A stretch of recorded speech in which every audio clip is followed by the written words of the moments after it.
Hello Lambeth, happy Thursday, welcome back, welcome to Gingerbread Week, my favorite week of the year. Hopefully you guys have all had a chance to take a look at your packet and learn a little bit about what ginger is and where it comes from, which reminds me, let's take a look at our whiteboard this week. It says, did you know the spice ginger comes from the root of a flower that grows in the tropics? So the ginger that we put in our gingerbread and in our gingerbread man cookies is actually part of a plant. It's the root of a plant that grows in the tropics. Do any of you guys know where the tropics are? Maybe you're thinking about a tropical rainforest right now, and you're exactly right. Rainforests are in the tropics. So if we look at this map, this circle is us in Colorado. And way down south here, all across the world, is the tropics. This is where the sun shines most in the world. And so it's usually very warm there. And in some places, like on the coast of Africa, or in the northern part of South America or Central America, and even over here in Indonesia, in the southern part of India, we have the tropics. That's where we find our rainforests and where we find the flowers that make the ginger we use in our gingerbread cookies. So I think that's pretty interesting. Now, without further ado, let's start today's activity. Today we have a special read aloud. Many of you have heard the original story of the gingerbread boy. You've heard the line, run, run, run as quick as you can't catch me, I'm the gingerbread man. That's the story that I'm holding right here. But today we're going to read something a little different. Our story today is called The Gingerbread Girl. So while I read this, I want you guys to be thinking about how this story is similar to the gingerbread man story and how it's different from the gingerbread man story. So keep an ear out and let's see what this story is all about. The Gingerbread Girl by Lisa Campbell Ernst. To Keith and Becky, who forged the way with love and respect from your baby sister. You may remember the sad story of the gingerbread boy. He ran away from the lonely old woman who baked him, as well as many other hungry characters. His dash through life was ended in one greedy gulp by a sly fox pretending to help him cross a river. This is the story of his younger, wiser sister. A full year had passed since the lonely old woman and the lonely old man had lost their gingerbread boy to the devious fox. They were even lonelier than before. Let's bake again, suggested the old man one morning. But what if the same thing happens? Cried the old woman. I couldn't bear the loss. Let's make a girl this time and decorate her with candies. Surely a sweet little girl wouldn't run away. The man answered. So they mixed up the dough, rolled it out, and cut it up. They dressed it in as many candies as they could fit, completing the cookie with an amazing hairdo made of licorice whips. She is sweet, gasped the woman as she slid the cookie into the oven. While the lonely old woman and the lonely old man stood watch by the oven, they talked, remembering their gingerbread boy's short life. He never should have run away. He never should have trusted that fox. As the new cookie baked, her mind woke up, and she heard everything. Sweet or not, she thought, things will be different this time. When it was time for the cookie to be done, the old woman carefully, ever so carefully, cracked open the oven door to peek. Bam! Out jumped the gingerbread cookie, running towards the door. The little old woman screamed, "Stop! Stop!" and the old man came running after. But the cookie was already out the door and headed down the same path as her brother. "Here we go," whispered the gingerbread girl. The man and the woman chased after her, but she sang, "I'll run and I'll run, with a leap and a twirl. You can't catch me, I'm the gingerbread girl." the gingerbread girl dashed along the path, she came to a group of farmers working in the fields. The aroma of fresh-baked gingerbread caught their attention. "Wait," the hungry farmer shouted, and began to run after the gingerbread girl. She laughed and called, "Hey farmers, don't bother. Like my brother, I'm fast. Run all you want, but I've learned from his past. I'll run and I'll run with a leap and a twirl. You can't catch me. I'm the gingerbread girl."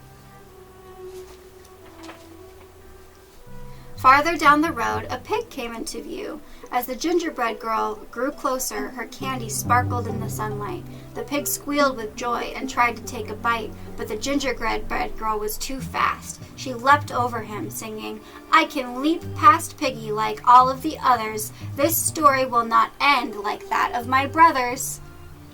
I'll run and I'll run with a leap and a twirl. You can't catch me. I'm the gingerbread girl." On down the path she came upon an artist. "A masterpiece good enough to eat," the artist whispered, and reached out to scoop up the gingerbread girl. With some fancy footwork, the gingerbread girl zipped past, laughing, "I can outrun this artist like I outran the pig.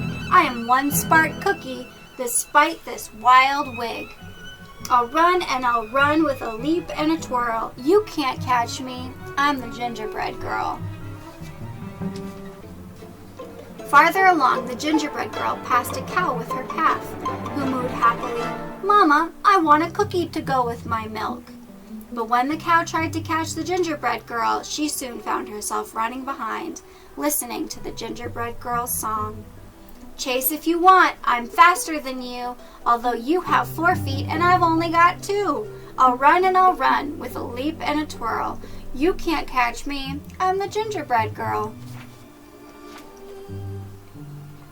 Up ahead, a dog walker was crossing the path with 3 dogs. The dogs barked happily, seeing a tasty treat headed their way. But as the gingerbread girl sped past, the group was soon in line with the others. Hearing, "You're joining the chase? Well, the more the merrier. But no one can stop me, not hound nor terrier. I'll run and I'll run with a leap and a twirl. You can't catch me. I'm the gingerbread girl." Now the path ran right past the school. The children were out for recess and feeling quite hungry. Shouts of "Cookie" were heard across the playground. The gingerbread girl waved to them as they all joined in the chase with their teachers. And she sang, "I know that it's snack time and you want a sweet. Come follow along and you'll soon have a treat. I'll run and I'll run with a leap and a twirl. You can't catch me. I'm the gingerbread girl." Finally, the gingerbread girl came to the same river her brother had tried to cross. Who should be waiting for her but that same devious fox? "Hello, my pretty," crooned the fox. "I was a friend of your brother's. It looks like trouble runs in the family. Do let me help you cross the river. Just jump on my tail." The gingerbread girl shivered and then sang in nearly a whisper, "Do I have your promise for safe ride to shore? You won't drop me or eat me? That's all I implore." The fox chuckled, "I promise, my sweet little tidbit," and the gingerbread girl gingerly climbed on the fox's tail. What do you guys think is going to happen? The instant the gingerbread girl climbed on, the fox dove into the water, ready for a fabulous feast. "Oh, the water is so deep. Move on to my back," he insisted, thinking this cute cookie was even dumber than her brother. Anyone could tell by looking at her that she was an airhead. The gingerbread girl did what she was told. "That's a good little girl," the fox said with a snicker. "Oh no, the water is deeper now. Move to my head." Do you guys think she'll do it? No sooner had he spoken the words than the gingerbread girl leapt to his head, pulled off a strand of her own leathery licorice hair, and with the expertise of a ranch hand, triple looped it around the fox's snout and tied it off with a half-hitch nod. "You're right," she whispered in the fox's ear. "I am good."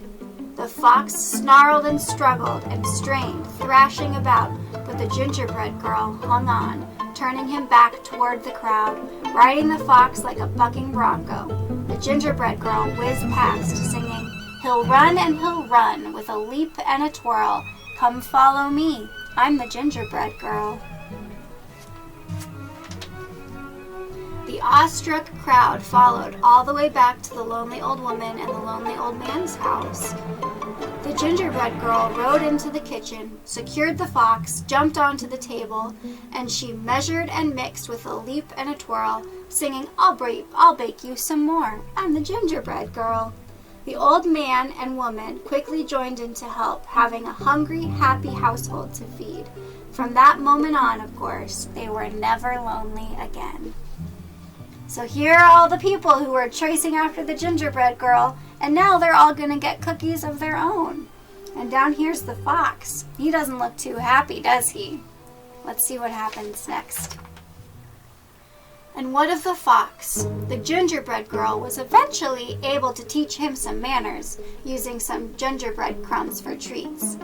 Most days, you can see them riding across the countryside and hear a small voice drifting in the breeze. We'll run and we'll run with a leap and a twirl. I outfoxed the fox.